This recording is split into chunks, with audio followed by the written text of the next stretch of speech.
All right, just got back on Sunday, played Friday, doubleheader on Saturday. Pretty rare. We were really fortunate. We got to be catch a little bit of an earlier flight. So getting home into Pittsburgh before midnight was a major plus. So our guys got to get off their feet a little bit on Sunday, wake up at a reasonable hour, get back into Morgantown, and today's a little bit more of that rest and recover kind of day. So guys are working optionally in the cages and throwing if they need to, kind of getting their feet back under them academically and lifestyle wise. And we'll play a scrimmage tomorrow with primarily all the guys that didn't pitch this weekend to keep them fresh and keep them developing and get ready for Liberty. We use the raise hands again to any questions. Spencer, what about you?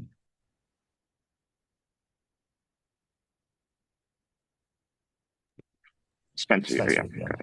Hey, Steve. So how would you evaluate your three Division two pitchers after seeing them throw a little bit this weekend? They all kind of had different performances.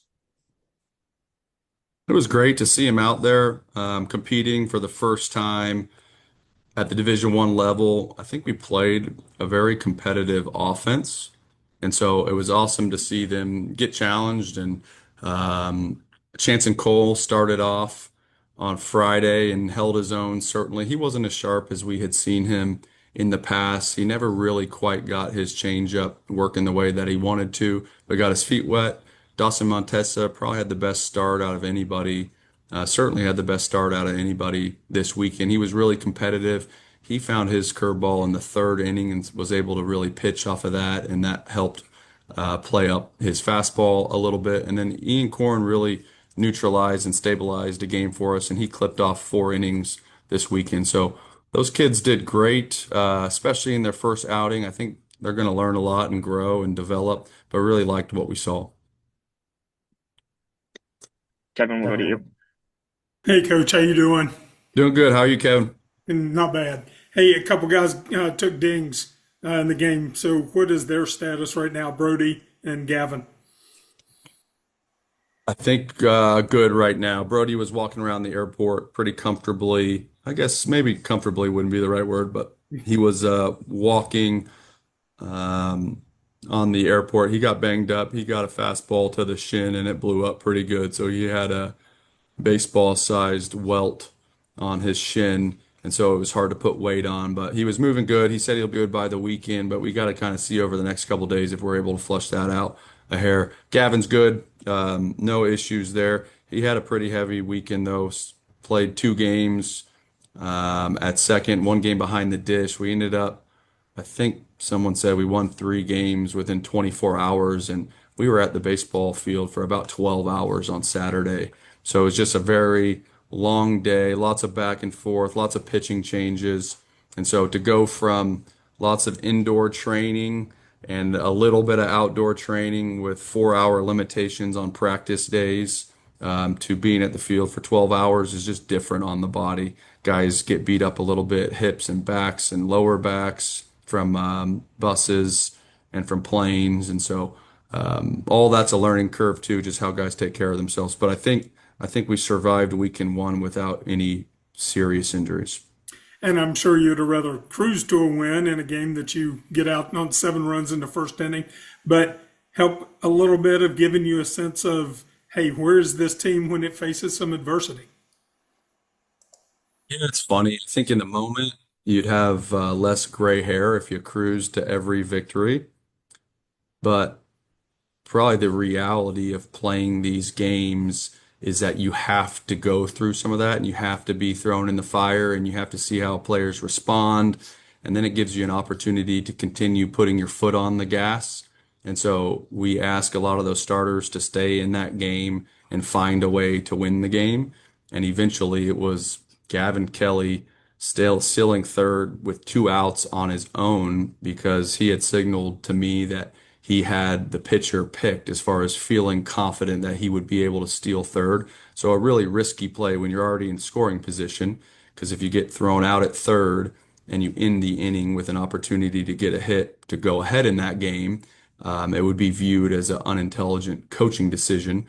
But you also can't win games if you're trying to not lose games. And so Gavin tried to win the game and made a huge play and caused a catcher to throw the ball into left field that eventually led to the winning run. So those kind of things and those moments and those growth opportunities don't happen unless it's a tight game. And so the truth is, I wouldn't have it any other way. I think at the end of the game, you're pretty exhausted and your head's spinning a little bit more if you would have cruised to a 12-0 win. But I think pretty important for the growth of the team long term. Bob, we'll go to you. Yes, Steve Purcell. Couple of questions. The first one was on Chase Meyer.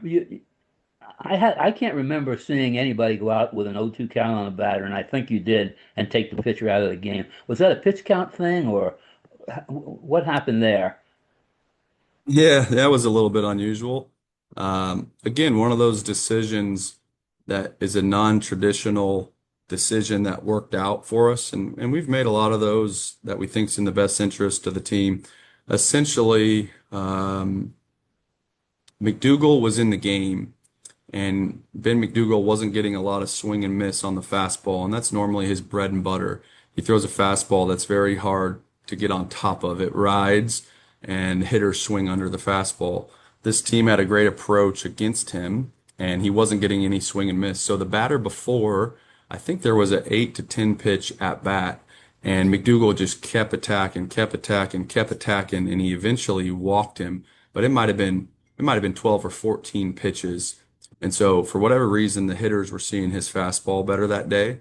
And so then he came, and I believe it was John Davis in the 0-2 count that you were referring to. He got him to 0-2 and threw two more pitches, and they were both fouled off. And the go-ahead run, if I'm not mistaken, was on second base. And Chase Meyer had gotten hot, and Chase Meyer has the best out pitch, arguably in the country, in his curveball. And so we were kind of watching and felt like slow motion. The guy kept fouling off Ben McDougal's best pitches, and it was 0-2, and a very important out was needed at the plate. And we felt like in that moment, I felt like Chase Meyer's breaking ball in an 0-2 count would be able to get the strikeout. And if it didn't that one, I thought within 4 pitches, Chase would be able to get the strikeout. And so he came in and landed his very first pitch for a strikeout, which ended up being a huge out for us. Second question was, you sounded very high on this team in your preseason press conference. You've played 3 games. How do you handle a team that you're very high on, but try not to get them too high, at so early in the year?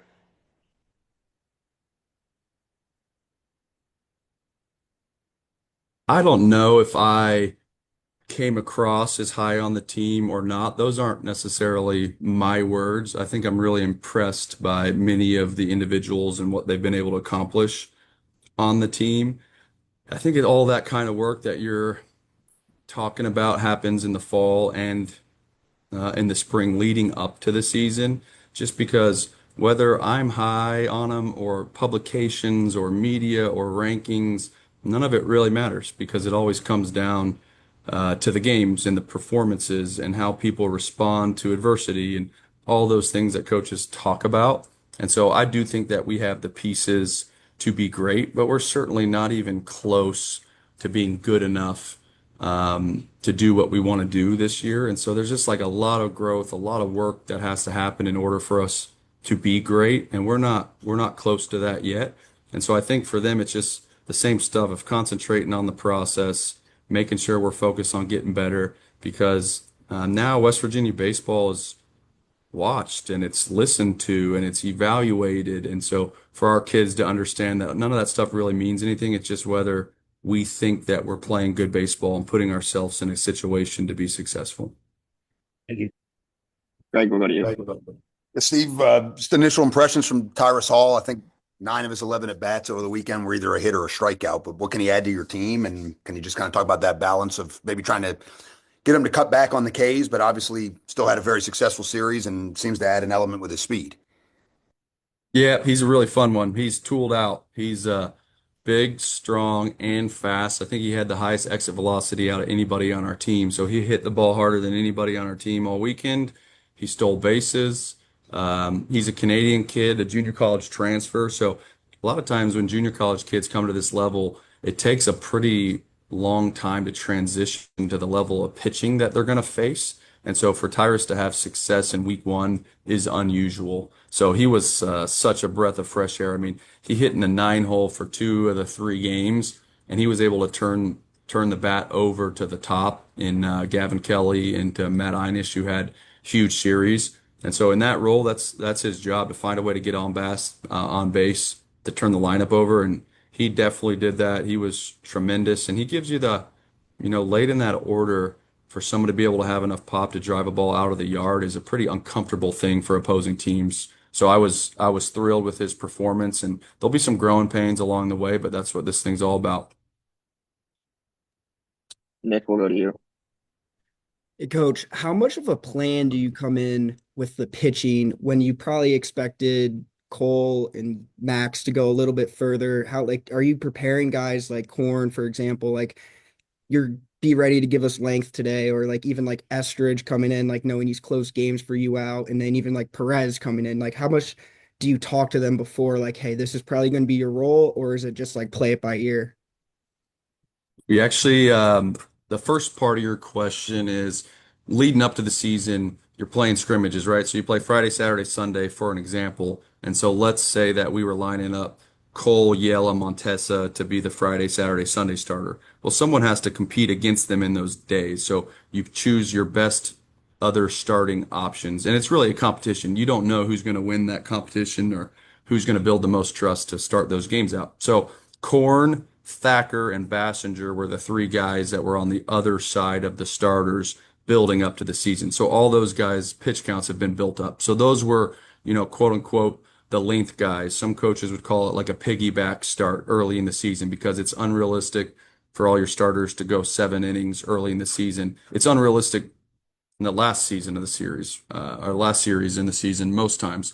But yeah, Corn, Thacker, and Bassinger had all been built up. So Corn went 4 innings. Bassinger, I think, went about 4 innings, and then Thacker had 2 appearances. So those guys certainly did their jobs in that instance.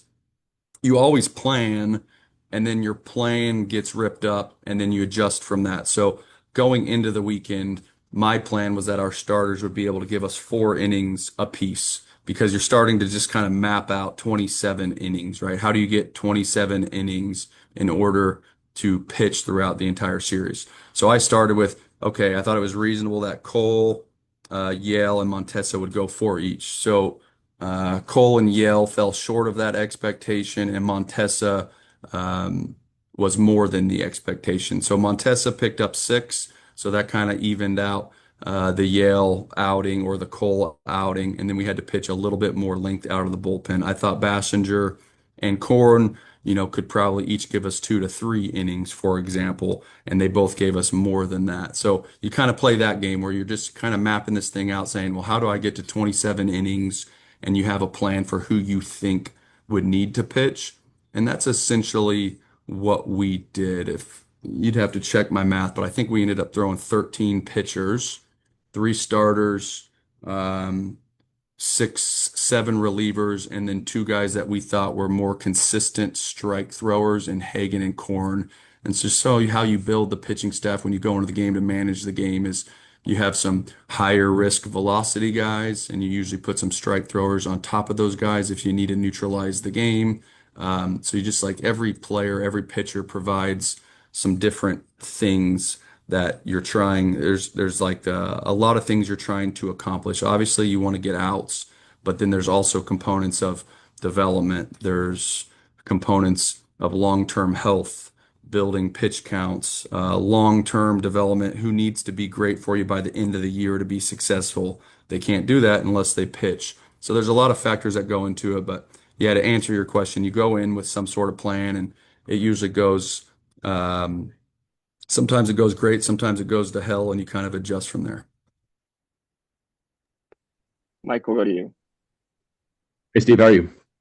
Doing great. How are you, Mike? I'm well, thank you. I was wondering if you just talk about what is a closer nowadays. I don't know, that's a top of the ninth guy or bottom of the ninth guy anymore. You could throw him in the 4th inning if you need to get out of trouble. But what the philosophy shift is and how you handle that. But also, it seems like you have a number of players that could cover whatever definition you have for closer. Yeah, I like that question. I don't I don't know that we've had a true closer here ever. Like, I don't think we've celebrated that. And you guys made right. There's guys that ended games, and like we were putting Bassinger and Estridge at the back ends of games, but it wasn't like, wait for this. We have a 3-run lead or less in the eighth or later, and we're calling for this guy. Um, my philosophy for the most part is you need to ensure that your best pitchers throw the most innings. So that's like a great starting spot. A closer at this level is truly a luxury item that some have, some don't. Ideally, you would want the best stuff that threw enough strikes with an ability to get swing and miss strikeouts in big moments. And so a lot of times you're forced to throw those guys in big spots to keep the game where you need to eventually strike to win the game. Um, the guy that the guy that sure gave you like some goosebumps and really looked like that traditional closer was the freshman that rolled out there and threw 8 pitches and they were all strikes and got 3 outs. That was freakish stuff by Dave Perez. He was 93 to 95 and literally threw a strike on every pitch to close out the series. Um, Chase Meyer, he's been our and he hasn't really been in a closure role ever. People would like assume that, I think. Um, but the reality is that he's been our get out of jail free card because we've brought Chase Meyer in every spot where our back's against the wall. And it's basically like if you don't get out of this, you're going to lose the game. And his stuff is so good that you're okay losing the game because you're in such a bad situation. And he's been able to perform at such a high level in those leverage spots, whether it's the fifth, sixth, seventh, eighth, or ninth. So and we think that Chase has performed the best, like from a personality standpoint. He loves the moment. He loves the juice. He loves the momentum, the energy. We think that helps him pitch well, and we used him again in that scenario this weekend.